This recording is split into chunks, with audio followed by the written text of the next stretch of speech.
And go. There we go. I'm all like, hey.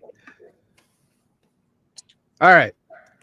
Ladies and gentlemen of the interwebs, welcome to the Beacon TVL show, the weekly podcast from Beacon DeFi, your beacon in the world of decentralized finance. I'm your host, your DeFi professor, Professor Chris. And we've got a great show lined up for you as we tackle the news of the week that's relevant to you, our dear users in the world of on-chain investing. Today on the show, we have from Formation, we've got Jirachi back on. Welcome back, Jirachi. How are you, sir? I'm fantastic. Happy to be here, brother. Good to have you. And we also have our featured guest from North Tensor and BitTensor.ai. We have Lucas. Welcome to the show, Lukita. Thank you so much. Thank you so much for having me here. How's things out on your side of the world today? Doing well? Doing great. Awesome. Couldn't be better. Well, gentlemen, we're going to talk a little bit about the news before we feature our featured panelist, Lucas from BitTensor.ai. But we're going to start the one thing that we always do, which is the markets. Looking at, oh God, I got it. Telling you, when you're used to actually when you're used to having everything like dragged or because I do the pull things, right? You know, with keeping everything on one side of the screen because I have my MacBook and then I have a 34-inch monitor that I use for my productivity, and it's just like I have to snap things to the sides, and then I forget that it looks better when I actually make them bigger. So anyway, Bitcoin, what a week for Bitcoin. We're back up, reclaimed 97. Ethereum just doing Ethereum things at 18, but big day for Ethereum. We're going to talk about that in just a minute. Markets looking okay. Volatility, abound. I'm looking to see BitTensor's had a great week too. It's, No, 30, it's just, 38. Yeah, it's just kind of hanging around and just kind of doing BitTensor things. But when we look at the week in crypto bubbles, we're seeing things that are about what I thought they would be. But if we look at today, it's a big day. We have the FOMC, which is the Federal Reserve meeting in information today. Overwhelming majority believe that they're going to not cut rates today, which probably will not, shoot everything up into the stratosphere. But there's some things on here that are very interesting to me, specifically with the fact that why are people pushing Hex? Don't do that, guys. No disrespect to Pulse Chain. I mean, I know that, and we haven't talked about it, but they threw out the case against Richard Hart. So, I mean, sure, stacks up 13.3 is good. Supporting BTC 5 from that perspective, but nothing really crazy on the narrative standpoint. We'll start with you, Lucas. Anything in the market that you think has been really eye-catching, I guess, for the past week that's caught your eye? Honestly, since BitTensor entered my life, I live inside BitTensor, so there are a lot of things catching my eyes inside BitTensor now with the subnets. But yeah, I'm a big fan of Solana as well. I have been Solana before, so I think they still have a lot of space to run. But like I said, the market's a little bit chill at the moment. Yeah, but part of that, fully BitTensor and Bitcoin, of course, as well. Of course. What about you, Jirachi? Anything narrative-wise that you're seeing on the screen today that's kind of caught your eye? We'll talk about FET in a little bit, but I guess overall it's what we thought. I mean, this inflation hedge that we call Fartcoin is just disappointing today. Yeah, I would say most of the eyes have been on the Pectra upgrade. That's what a lot of the combo has been about. And then there's been a couple runners on Sol this week. I've seen one or two of the house derivatives. They've been doing well for people, and everyone's been having a good time and a good bit of fun with that too. Still seeing lots of the tradition, seeing Mog, seeing even Popcat, and just like the traditional memes kind of shilled and kind of put out and about for people to get engaged with and stuff. There's still a big cult community behind it, but I agree with Lukita. I've been living in the BitTensor space for a little bit now. I've seen some people cooking on Subnet 14 too. A guy just turned 30K, hash 2 mil. God, what? man. What? Oh, Yeah. Dude, Could you repeat that? he put 30K in, I want to say right at launch of 14, and It was Okay. before. it Yeah, was it was before. before. There are this talk that maybe there was insiders, someone that knew it, what was going to happen with the Yeah, subnet. So yeah, like on chain, you really don't know who is the owner of it, but yeah, yeah. it was a really nice up. Yeah, I think he exited his position and he ended up with, let me double check. I think it was 2.3 mil or 2.4 mil. 2.8 mil, as a matter of fact. He entered with 81 tau and exited with 8.1 thousand tau. Wow. Yeah, Heavy. somebody. Hmm. I didn't check like if it did he sell it? I don't know. Yeah. Oh no, you're right. He has Yeah. not So far it sold it. was He's holding. just been, Yeah. yeah, he has not. He's still holding. He is. Yeah, you're right.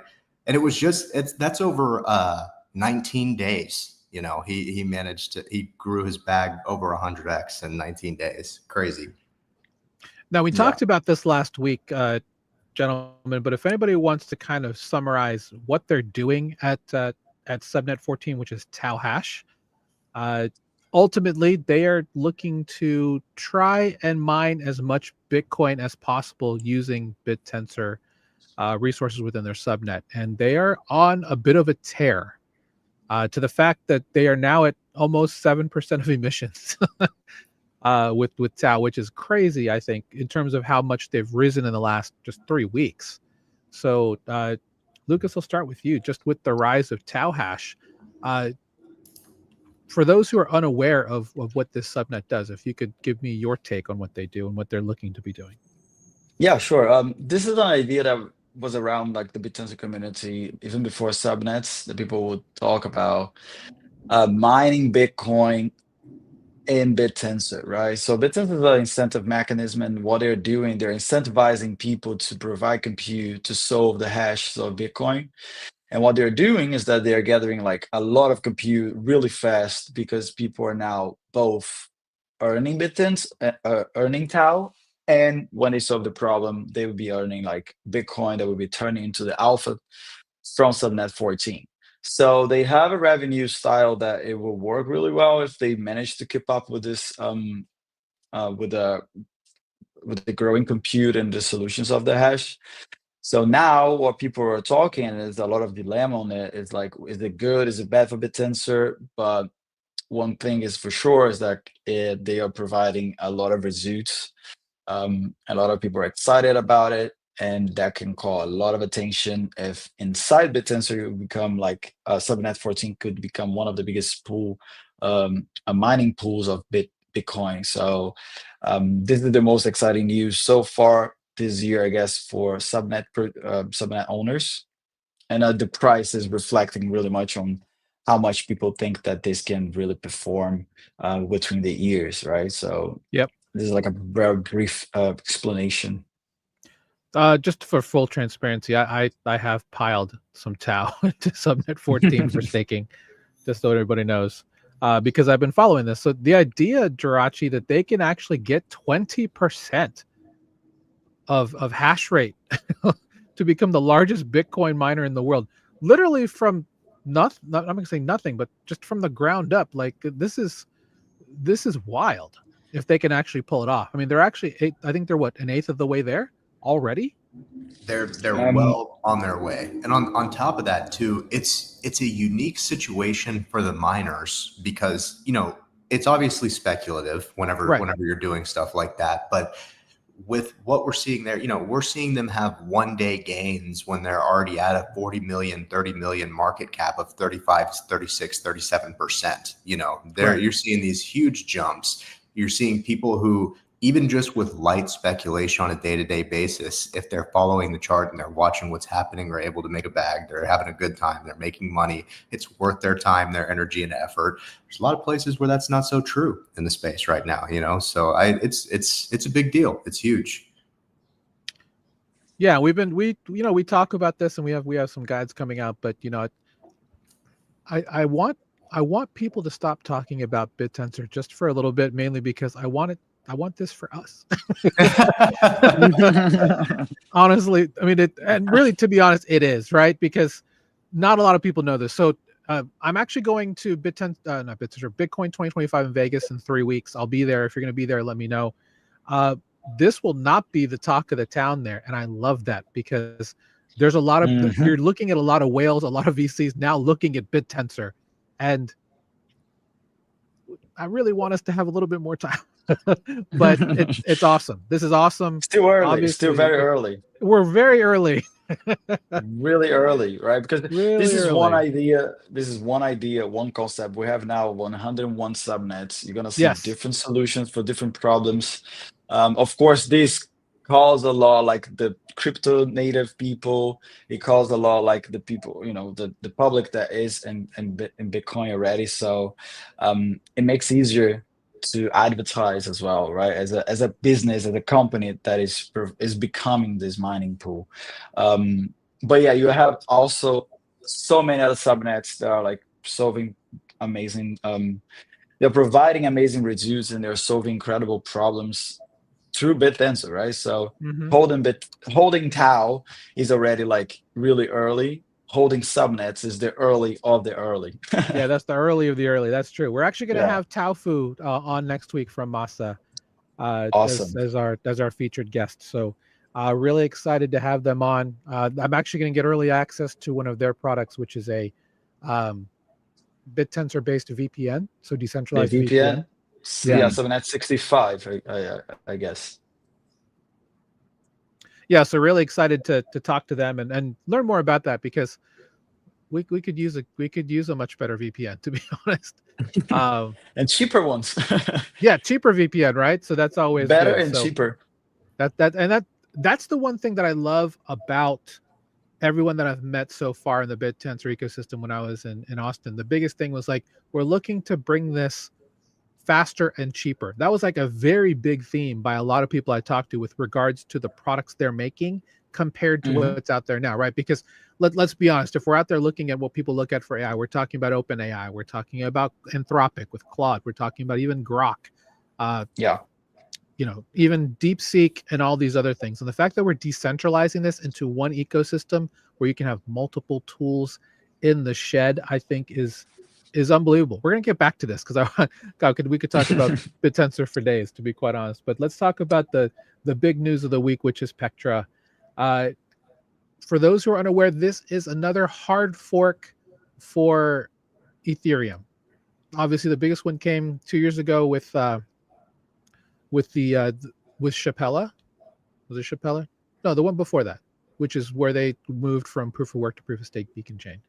So this time we have Pectra. It's fairly, I wouldn't say the word would be lackluster, but there's one big important thing that's coming in besides improving blob capacity from Denkun last year, which is 7702.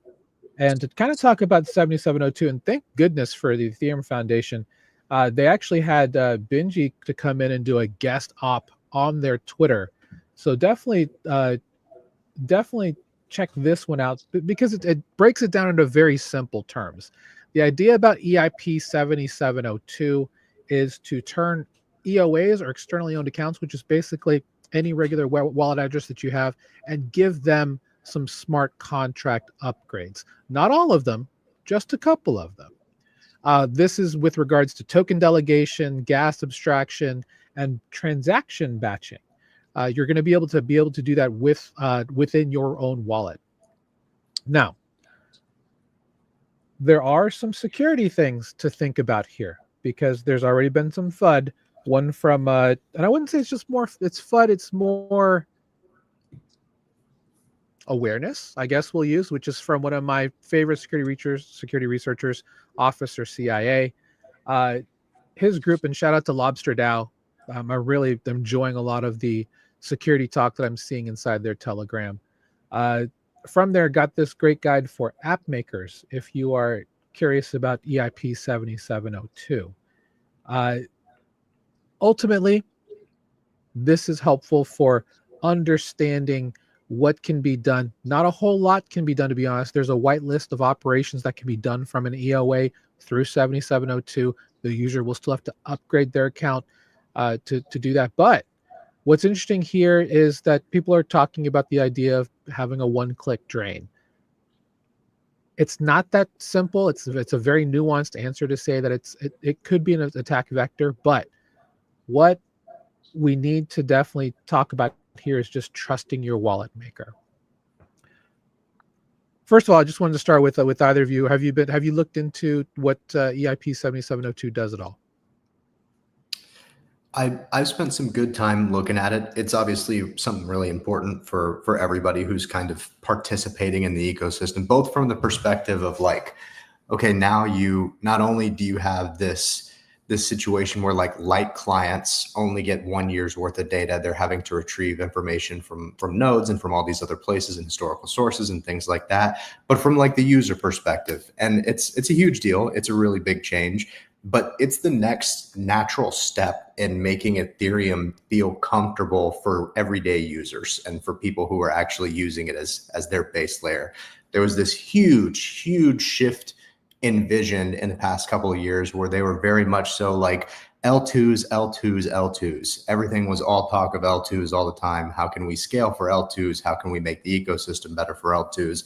And a lot of people didn't like that. That was very beneficial for people raising massive VC rounds to go build chains that were unnecessary, and any number of things that you want to look at for things of that nature that were happening. But now with this, it definitely feels much more of like a return to a focus on the user base on Ethereum, instead of continuing to try to do that push where it was like, yes, we're just going to direct people to using products and L2s that are built on Ethereum, which isn't what everybody wanted. That was not the overarching love of the community. It was certainly the overarching love of the VCs and anybody who didn't get in early enough. Of course, they wanted more opportunities for that, but definitely feels much more of a return to a focus on real user experience. And for me in particular, I'm a big fan of it because that's one of the big reasons why I gamble with Solana. The ease of use, the portability, the ability to hop on and make things happen with a click of a button, faster, easier, simpler. These were all super big positives.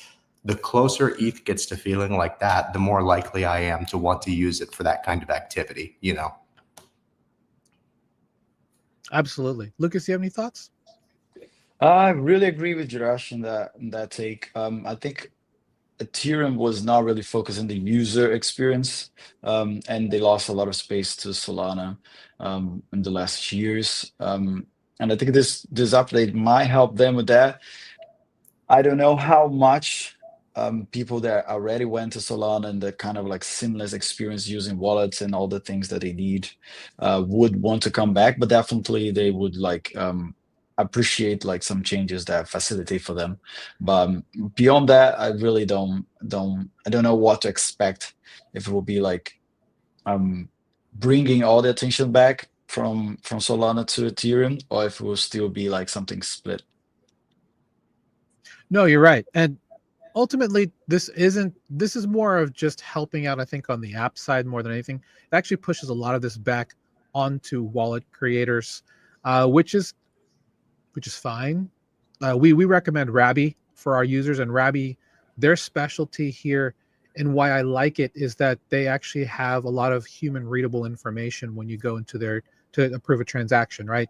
You get some of that in Solana too with Phantom and and Backpack, but I think Rabby really gives you a lot of the information you need at your fingertips. For example, you'll know exactly what you're transacting. You get a look at the smart contract address itself, if it's whitelisted, with what protocol and how long it's been deployed. There's a lot of really good information that's in there, and that's why we love using Rabby as opposed to other ones that are out there.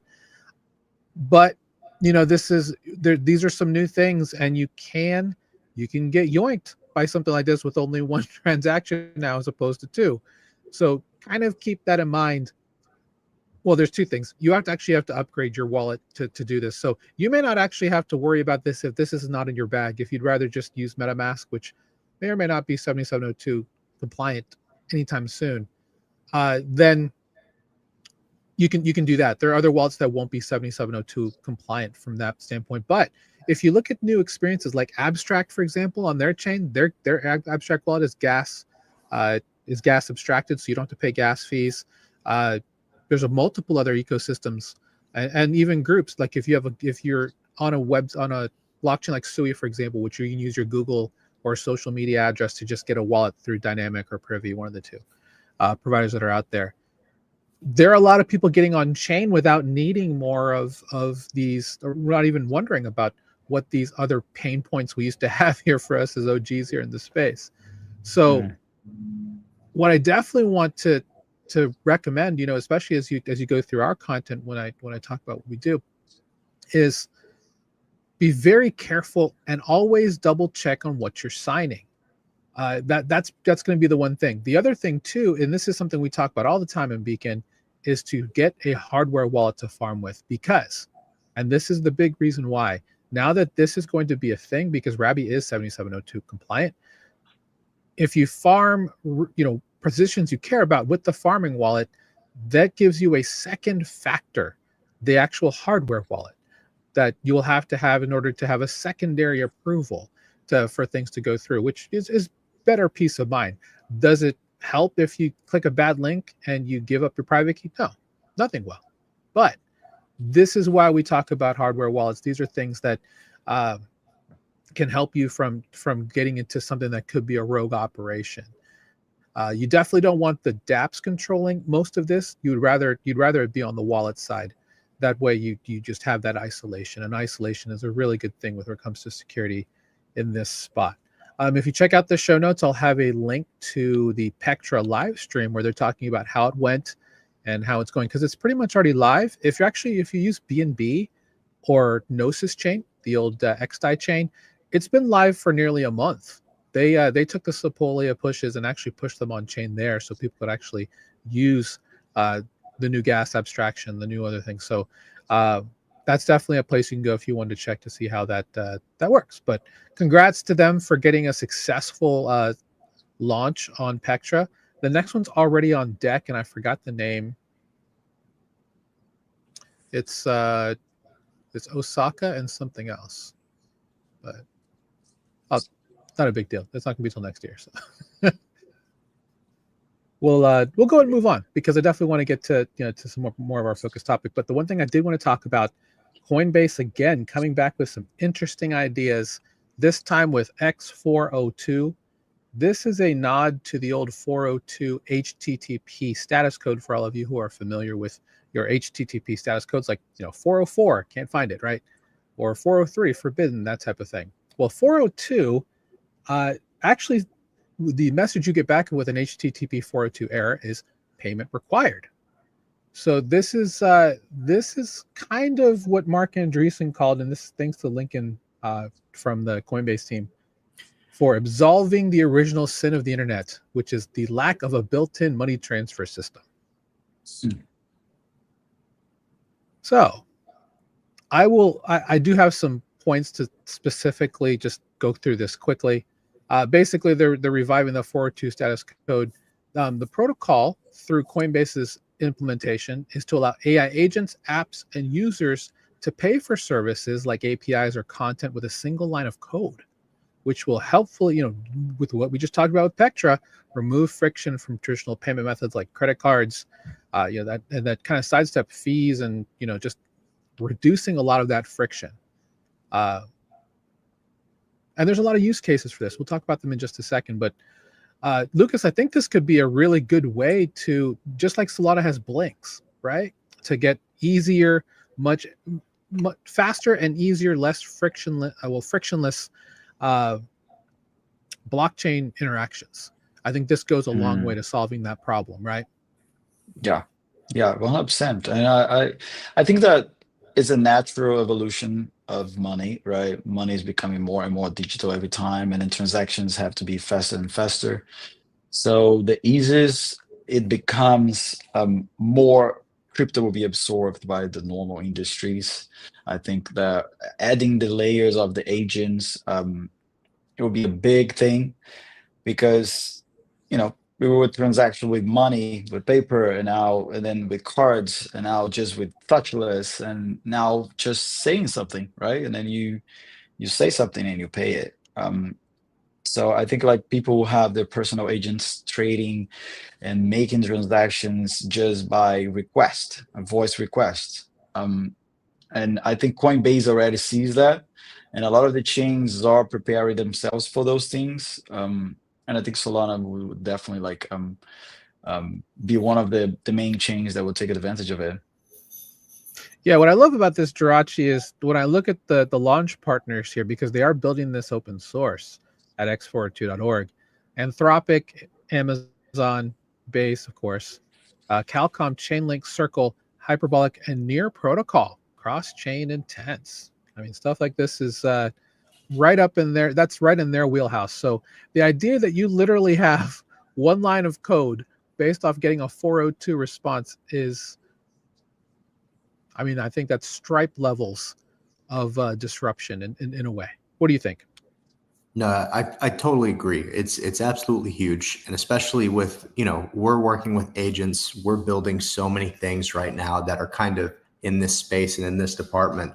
One thing that a lot of people don't think about and discuss enough that we talk about every day because we see it on the horizon and we know it's going to be here soon is a lot of times we think about the idea of, oh, well, I'm excited for my agent to be able to do X, Y, and Z autonomously. It's going to be able to reach out and go do this and buy this product on the internet.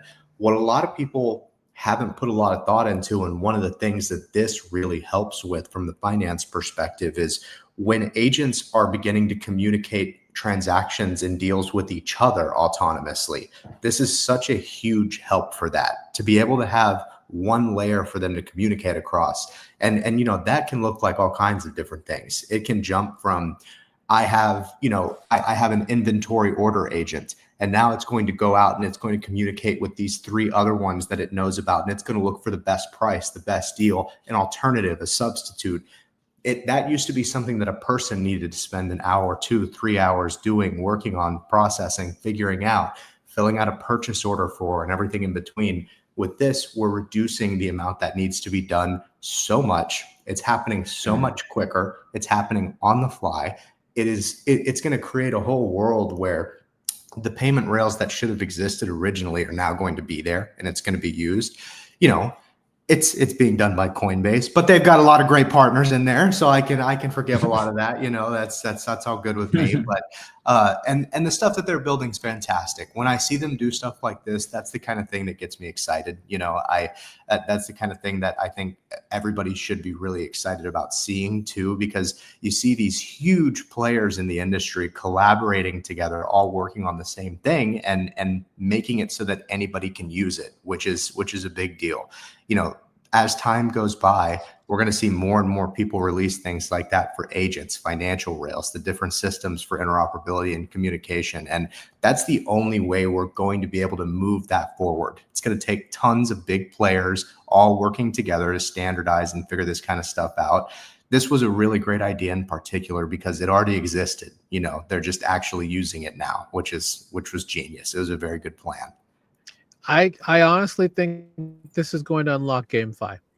To me, that's the one thing that I think of when I think of this. Like if I'm playing a game, I mean, I'll even take up the old Sunflower Farms example, right? If anyone is old enough to know about Sunflower Farms on Polygon and how they broke Polygon 4 years ago because every interaction, it's like a Farmville sim, right? And every interaction needed an approval from MetaMask. And the amount of requests that it just melted. It melted everything that was it was crazy. And the gas on, I mean, it was like $3 a transaction at one point for gas on Sunflower Farms on Polygon. They moved to Aurora, which is Near's EVM facing chain, and I guess it's still running. But regardless, I mean, I think for GameFi, this opens up a new thing, right? Especially if you're in the realm of interactions where you can just go and it takes one line of code just to debit it from your account, and pay for things. So this makes a lot of things a lot easier, I think. And I think you nailed it, Jirachi, on what the implications are. So seeing a lot of use cases for this is really what's going to be the thing. Now, I have this example on the page from Hyperbolic, who is one of the launch partners.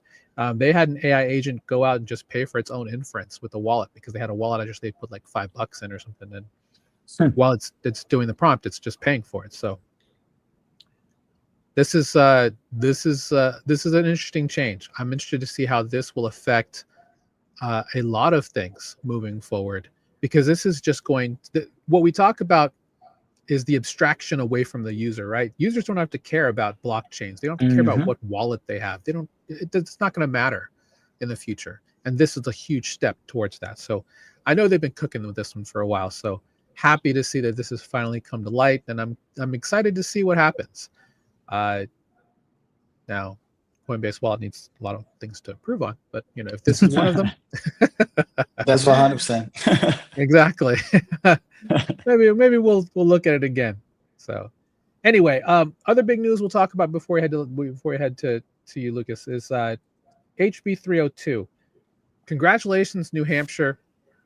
Besides being upside down next to Vermont, which is, I guess, is their claim to fame at this moment, they're the first state in the union. They're the first state in the union to pass a Bitcoin reserve bill. I think I'm echoing. Yeah. It's I like the effect. Fun. Lucas, go ahead and mute for a second. Let me just check. Go ahead and mute for. Did that help? Yeah. Or it just got stuck. Weird. Here, I'm gonna mute you for a second. Yeah, I think that fixed. Well, hold on. Let me mute you again. Maybe with the. So, okay, I'm not mute. Okay, cool. Here we go. Well, can you hear me? I can. That's weird. I wonder why there's an echo. I don't know if it's you or if it's Jirachi. I don't think it's me because I have earphones in. So, but interesting. Well, I'll mute you for a second because I know it stopped when I muted you. 1 second. So New Hampshire is the first state in the union to pass a Bitcoin strategic reserve bill. Now, for those of you, this is probably what the game plan will be for any other state who passes this. So they're only going up to 5% of state funds to hold in Bitcoin and other digital top tier assets. They have to be 500 billion or higher in market cap. So yes, it's just Bitcoin until BitTensor gets there, I suppose. But 5% of total state funds is the cap. So not a huge amount, honestly. But it's good to see that there is a state. They are the first state. They beat Arizona. They beat Pennsylvania. Texas is still in there. There's roughly about, I think, 20 states with legislation still going on. So this is big news. This lends legitimacy to the idea of digital assets, not just Bitcoin. So, Lucas, we'll start with you. How do you feel about this decision? Our decision, in my players that understood the importance of have El Salvador and into Bitcoin as a salvation.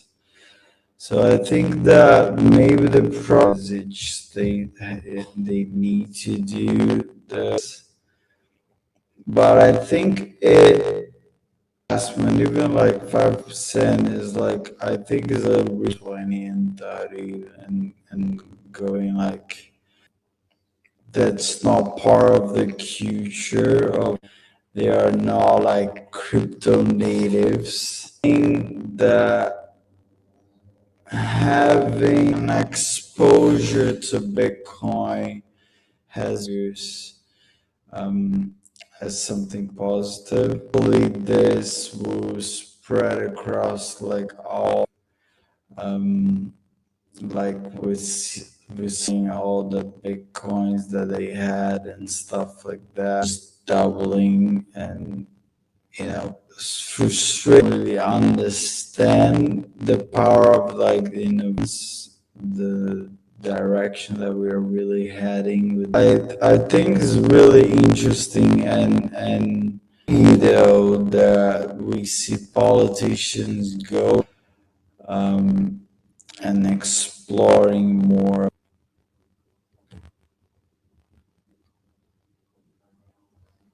How about you, Jirachi? How do you feel about it? How about you? I think in general, it's a huge deal.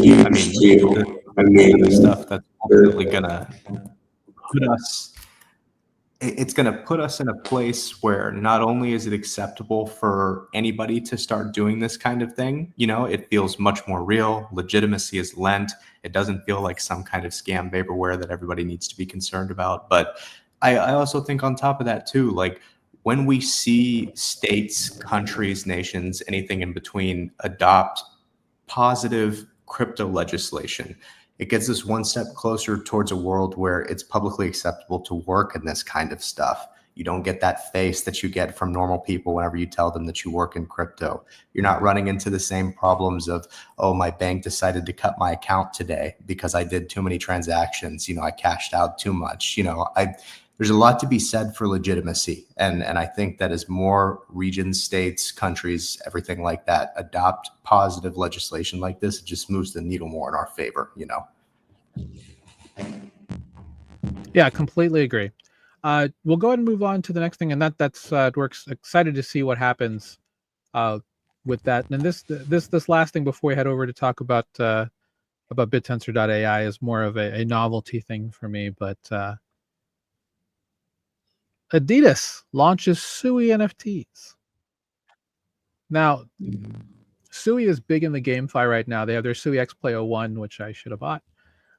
Coming out soon. I've seen it in the hands of people. It's actually it looks really good. I'm still holding out because I'd rather have a Steam Deck, but this thing pays you back in airdrops and whatnot. But 2,600 Adidas mystery box NFTs. Adidas now standing for All Day I Dream About Sui, right? To reveal in-game skins. It looks like, well, the game that's coming out is not out there yet, but it's being done. Looks like with a game from the group Society. Yeah, it's an upcoming third-person crypto shooter game with RPG elements. So, yeah, I mean, I think this will be the start of that. Now, unfortunately, I think Nike has kind of burned their rep in this space. So leave it to Adidas to walk right in and say, "Hold my beer," when it comes to this. This is big for Sui because the other thing we've talked about, and it's been rumored, but Pokemon Home has been, talked about as the using Sui tech in the background. Now, according to this, it's not official; it's just rumored, but it's using a company called Parasol Technologies, which is a subsidiary of Miston Labs, which is the team behind Sui. So, really excited to kind of see what happens with that, and yeah, I'm excited to see the Adidas NFTs. I'm sure they're going to move from Sui to other places. I think this is more of an experimental thing, just a partnership to see how it breaks out. But we've been looking at, NFTs and GameFi have just been partners for a very long time, even with things like, not CG, CSGO skins and stuff like that. So, yeah, I'll get a quick thought from you, Jirachi, on this. What are your thoughts on this? I could not be more bullish on something. I could not be more bullish on if I could actually have them bring Pokemon anything on chain, such a huge deal, so much fun, such a fun IP. We're currently even if you go on Twitter and you try to get an on Twitter that is a Pokemon's name, they are all banned because Nintendo. Yes, they came in and IP'd everything, like all of it. So, if they actually strike apart, and I've seen a lot of people talking about this, like there's been a lot of conversation in and around it. I've also heard, I think we talked about this last week too. I've also heard a combination of like, oh, people are just spouting this because there's some huge unlocks coming for the Sui ecosystem and they're trying to balance out the dump that's going to happen from the VCs who are doing these massive unlocks. If it was real and it was true, it would be one of the first times that somebody that was like Nintendo came and did something with IP like this. We've had these gaming companies come in and like build their own NFT games, GameFi type things, and all these different things, but we haven't had someone bring a brand like this on chain and work it this way. So if it was real and they were able to do something like that, it'd be a huge deal. It would be a really, really big one. Yeah, I mean, you have Pixelmon on ETH mainnet that wants to disagree with you, but yeah, having a brand like Pokemon would definitely be good. Historical moment with Pixelmon. So Lucas, I sent a message to you. I'm gonna have you come back. I mean, go out and come back in. That might fix your audio, but your audio is fairly distorted for some weird reason. It kind of happened out of anywhere. So just I guess just refresh the page, or or come back and come out and come back in, and that should fix it. So that way we can have you properly, talking during your segment here. So while you do that, we'll go ahead and, if you're enjoying, please follow, like, subscribe. We would love to have you as part of our group here at Beacon DeFi. And while we do that, let's talk about Total Value Locked. This is our free group from Beacon DeFi. If you are curious about decentralized finance, blockchain investing, anything like that, and you want to join us, please do. We would love to have you here. It's absolutely free. School.com/beacon, and we'll just have you come in and check out our Start Here post for sure. This gives you a message from myself and Andrew, our co-founder, that gives you an idea of what we do. And again, absolutely free to join. Feel free to check it out. And we do have a couple of new things. We have a new offering that I wanted to talk about today as part of our ad read, and that is the Beacon Challenge. So sorry, sorry, Lucas, I'm covering your face. But this is all about a product on helping you get into DeFi and making your first dollar in 48 hours or less. If you're interested in this, check out the link beacondefi.io/challenge. For all of our podcast listeners, that is Beacon DeFi, beacondefi.io/challenge. Take the challenge and earn your first dollar in DeFi within 48 hours. We've got a great course that takes you end to end from Coinbase all the way into your first yield farm. And we've had multiple people already do it within the first 4 hours of joining the challenge. So you can definitely do it, and would love to see you there. We have our first Beacon Challenge workshop this Saturday for anybody who's a part of the challenge, where we'll talk about that and talk about the next frontier, and you'll get a lot of the same tools that our accelerator and our mastermind members are already using. So take the challenge. We'll see you there this Saturday for the Beacon Challenge workshop. All right. So trying, is it better? Yeah, that's much better. Sweet. Okay, awesome. Perfect. So we have our featured guest. We have Lucas from North Tensor and BitTensor.ai. I have gone and signed up for an account already. Go ahead and give us a quick introduction to what BitTensor.ai does. BitTensor.ai, it started as a concept for helping new people to onboard into the BitTensor universe. As you guys know, it's not a very easy entry to understand everything that is going on. So our main idea is to create this separation on what is the subnets, as we know today, the alpha tokens of the subnets, and the subnets as the business behind of it, right? So we are looking forward to create this platform in which people can really dig into it.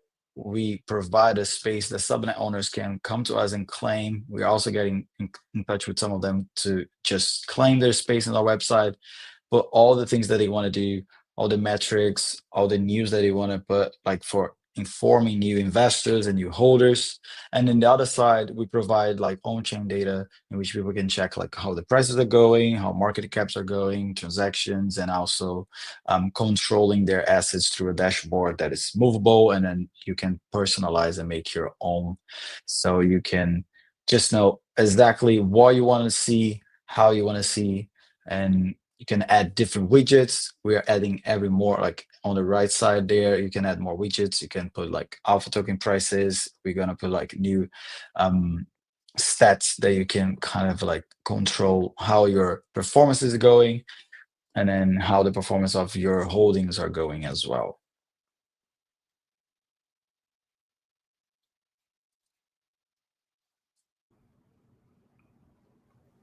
Sorry, I was muted. Yeah.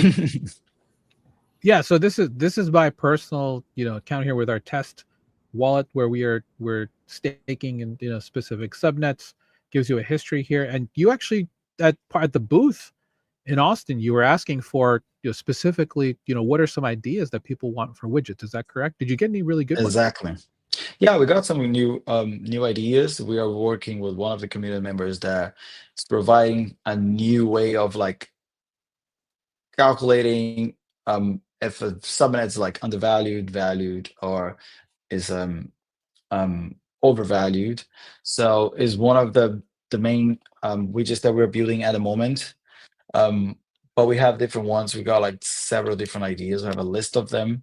We're now focused on the part of like a trading view platform that we're going to be building and providing people a similar platform so they can trade detail and different alpha tokens. But is in our roadmap to provide as many widgets as possible and also receive like as many feedback as possible. As you can see, is a dashboard that you can create your own. So the stats that you need, the stats that you want, we can provide it as in the format of widgets, and then you can just have in there. I like the idea of having like a subnet of the day widget, where you get to learn about a different subnet that is Okay, around. Just having a little square right here. That way, it gives a good one. it gives different subnets a chance to shine. So if you're like, oh hey, I didn't know that Omron did that. I will check them out and possibly stake some detail there. So I think that could be a nice little Someone out widget. there. Yeah. Yeah, that's a good So one. Writing down that. there you go. I like that too. It's a good idea. Yeah, really good idea, right? What This about is you, actually Jirachi? our goal. Do you think the Jirachi there's a widget that's not on here you think would be pretty helpful? And one of my favorite ones is like whenever I can see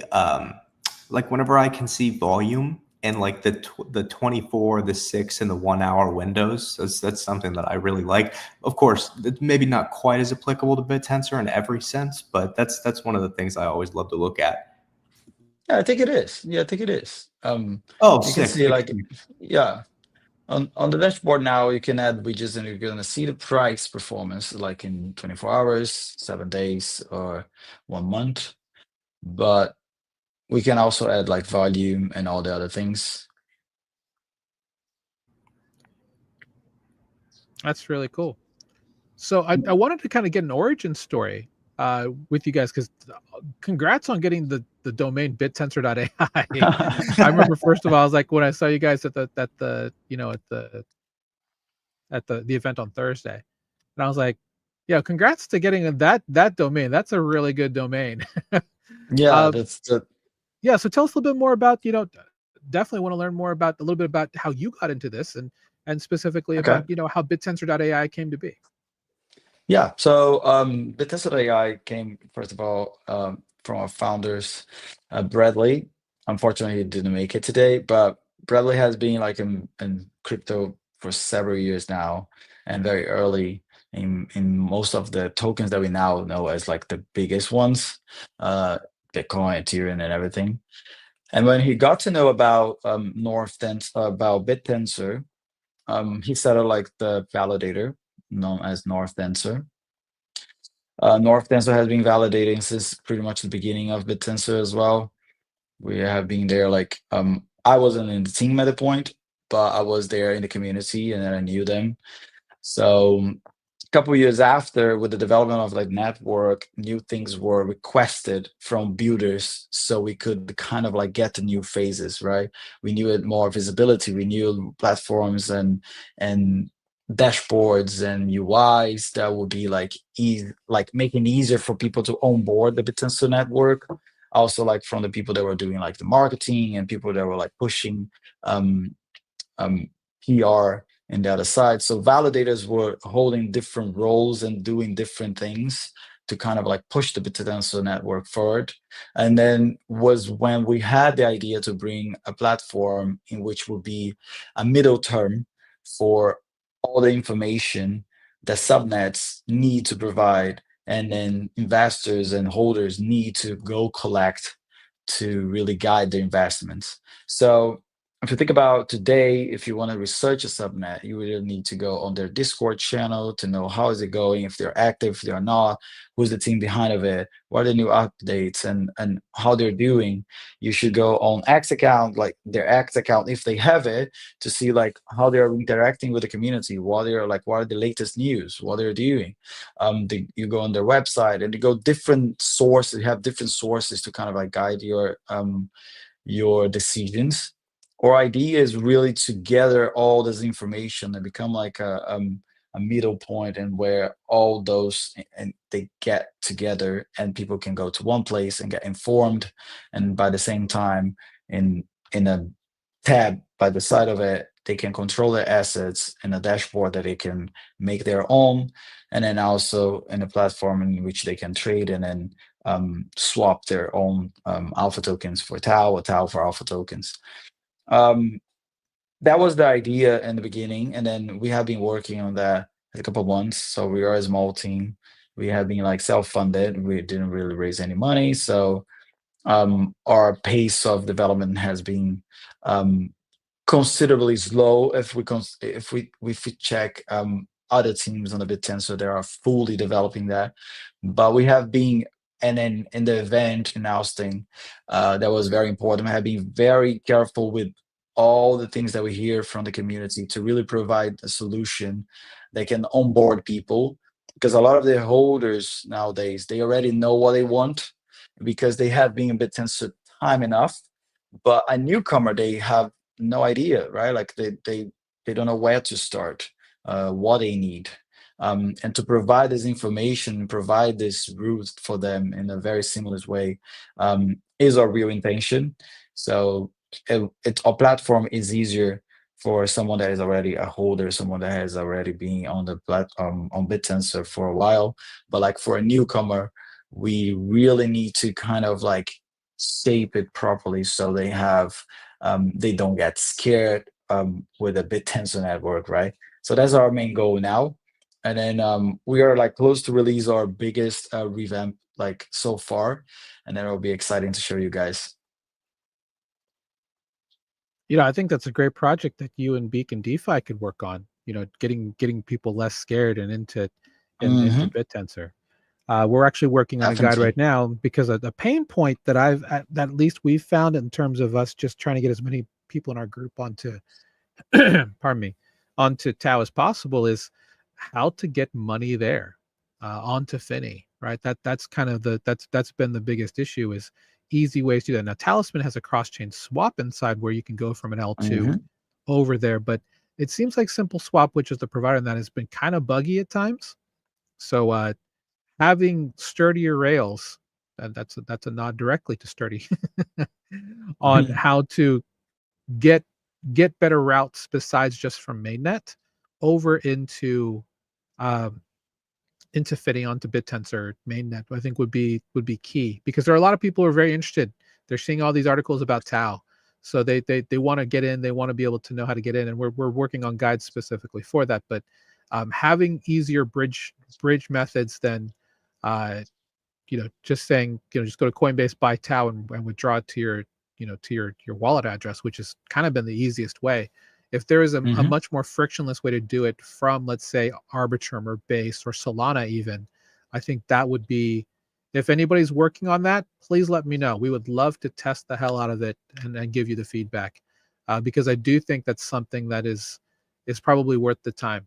I mean, if it cost, because it cost me like, I don't know, $4 to buy Tau, and then it was another 99 cents to withdraw it to my Polkadot wallet, my Talisman wallet. I'd be happy to pay someone like on dBridge or Hyperlane if they were able to get the intent to move that money over. I would happily pay the same amount, if not a little bit more, to make that happen. That is a Void AI The guys, Okay. last time I've seen, they were providing some sort of bridge from Solana to BitTensor. Okay. I don't know exactly how they're going now, but I think it was functioning fine. I'm not sure though, but I could get them in touch with you as well to talk about it. That'd be fantastic. The one thing that I was really impressed by, and I can't find the tweet right now, is, uh, and again, thank you so much for introducing us to BitTensor AI. I think of it as a really nice front door to the entire ecosystem, and I think that's definitely something that we can certainly work together to help make that a much nicer uh, onboarding spot. But I wanted to ask, specifically about your journey to here. Like, I know you said you were interested in Solana. How did you get into BitTensor? That was an interesting route, to be honest. Like I said, I was in Solana before, pretty much mostly because of the community aspect of it. I worked in a team for a game, pretty much. I was like MVP. I was there really early with them, just really into GameFi, really hoping, rooting for the benefits of it. But too early, I think, for the structure that was requested. But the funny part is that like I was doing this, I was around this team, and then they were working in a game that had the AI as one of the things, the main topics of their lore, right? And then that brought me to study a lot about AI, and then really like get interested about AI. I participate in some contributions for the lore, so I would go watch some of the commentaries and read some articles about artificial intelligence. And then I was all the time like I was reading and I was looking to the game and looking to AI. I'm like, wait a second, this is actually happening. This is actually a tool that is here, and I needed to understand more about it. And then it was splitting a little bit my mind. I was getting a little bit over the gaming side and the Solana thing, and I was looking, well, okay, where this technology will come into crypto, right? Where will be this point? And then a couple months after, a really good friend of mine, he sent me the white paper of BitTensor and said like, yeah, you should check it out. Read it, read it, and tell me what you think. And then I just was like, okay, I'm reading so much about AI, so why not? And then that was a moment like I entered in BitTensor 100%. When I really understood like this concept of like, first the tokenomics, right, is like 21 million. I just start wondering why no one else ever had the same tokenomics of Bitcoin. Why not, right? And that was already something that made me like think that something different was coming from there. It was really early at the time. We didn't really have staking. We didn't have like, it was just nothing around. But I was lucky enough to be watching and listening and reading a lot of like the today big names of the community and the network talk about it, and talk about how if they could make it work, that would be very interesting. So I kept there around and watching the development of the network while I could scope as much style as I could. um, and then 2 years now, like 2 years, yeah, maybe 2 years and a half now after, you see this entire network with 100+ subnets, with several of them like really striking to massive problems and getting the attention of so many like VCs as well now.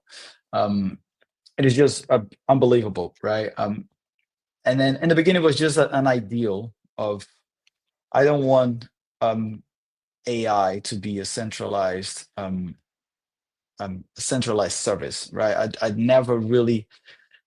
Uh, that's why I think everyone really gets the first feeling of going to crypto, or at least the OGs, right?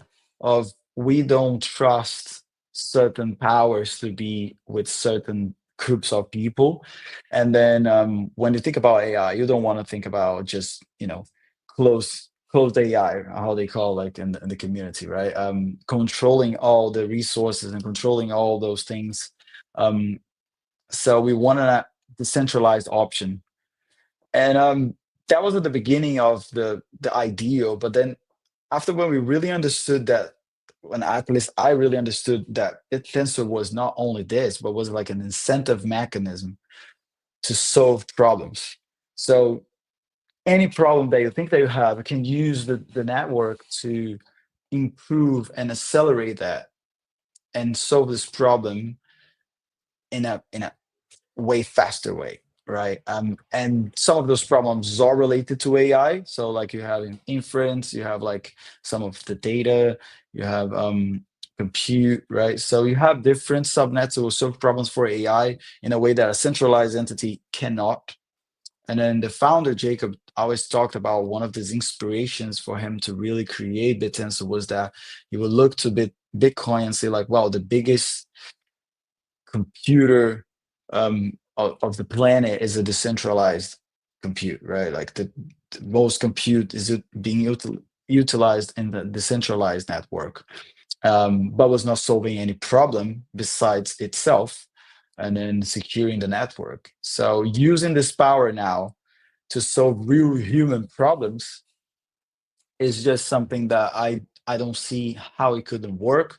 And then I think like you, for being there in the event, saw how devoted the community really is into making that work, because I think that will be a human um, um, a human I don't even know how to describe it. It'll be just like something really life changing for so many people. So humanity won't be the same if BitTensor really goes um, and succeed, right? So and Yeah, then that's go where ahead. that's how I end up here. Amazing. Yeah, I mean, one of the biggest takeaways I got from it was just how many human problems they're looking to solve, right? From things like weather to infectious diseases. There's a guy I met who's working on something like that for another subnet, and yeah, I just thought it was amazing. Jirachi, do you have any questions for Lucas before we wrap up? Really, I was actually going to bring this up at the start, Lucas, but I know Chris mentioned you're working with North Tensor as well, right? Mm-hmm.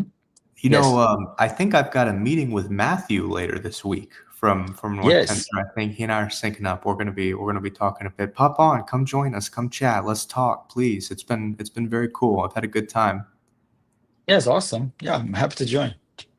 I want to know whose idea was this with these little poker chips? Well, it was a mix of ideas, Uh-huh. but we, the designer, me with the designer, and as well a community member, we kind of collaborated in developing this. Um, as a memory, you have the famous tokens. I think I have one here. Let me see. Wait I a have one for second. Kato, one for Targon, and one for Omron. But did you get any of these, Jirachi? Yeah, I ended up with a couple of them. One of them I misplaced, and then I've got one sitting over here by me too. I wanted Yeah. to try to collect a few different ones, but I Same. only ended up with two. I have 4, and I can't stop. I mean, I'm an old. A lot of people don't know this. I'm actually certified to deal poker, Pai-Gow, and a couple other things. So I love playing with poker chips, and I am literally playing with this while I'm working, while I'm listening, while I'm talking to you right now. I'm literally cutting and stacking right here off the. It's absolutely awesome. Like Chris, what? Yeah, you're helping me out there. what's your game of choice, man? What do you play? What's your favorite? My favorite game?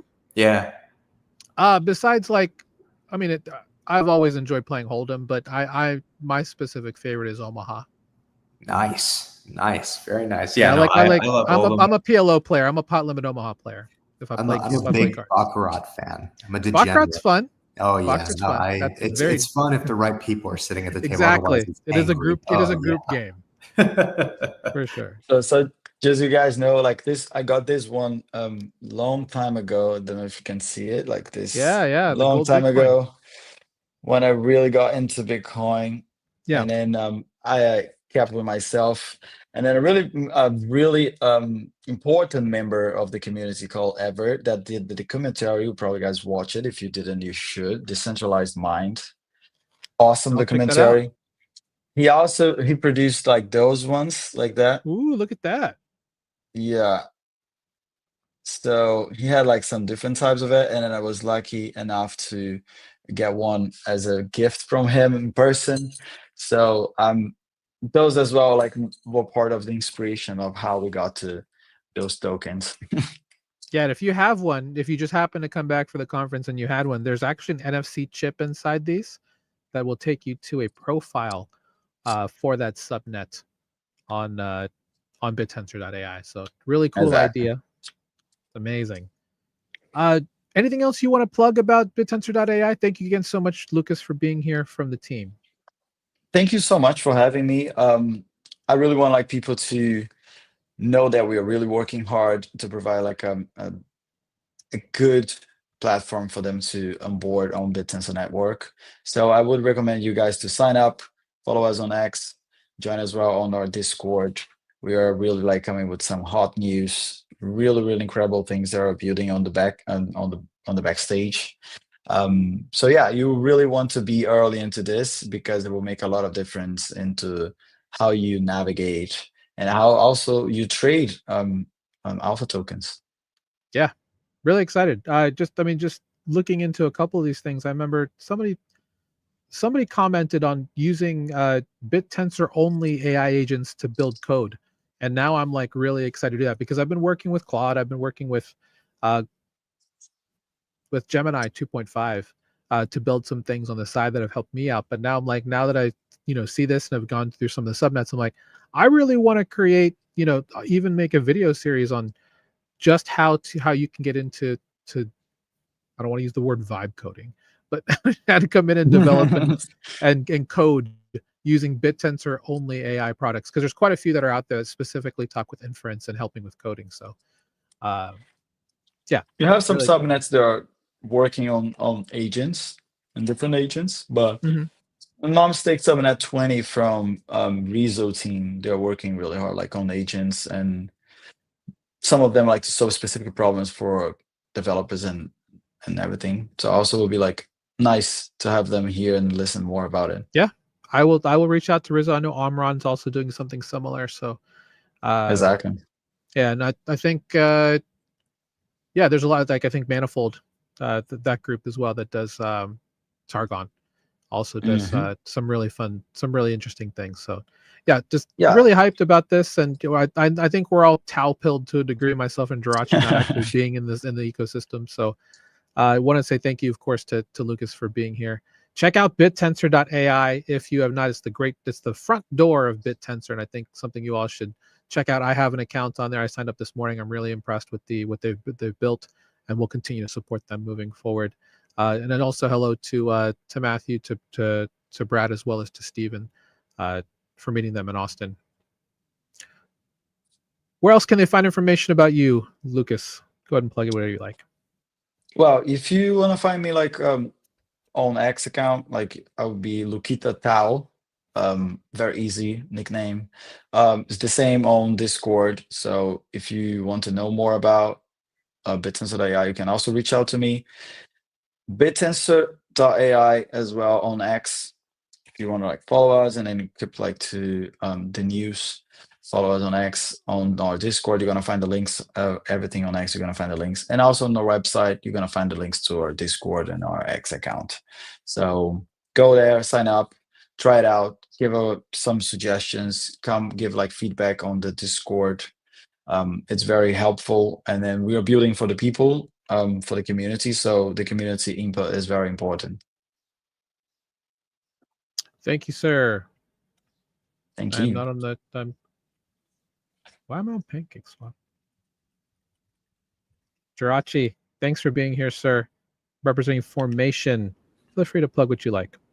Dude, absolutely, of course. Anyone who is interested in agents, inference, or anything in between, Formation can likely help you with that, both in a Web 2 and a Web 3 scale. We've got agents that are integrated in a marketplace that anyone can deploy themselves. We're gearing up for our public beta, so we're looking for testers, devs, anybody who might be interested in contributing to something like that.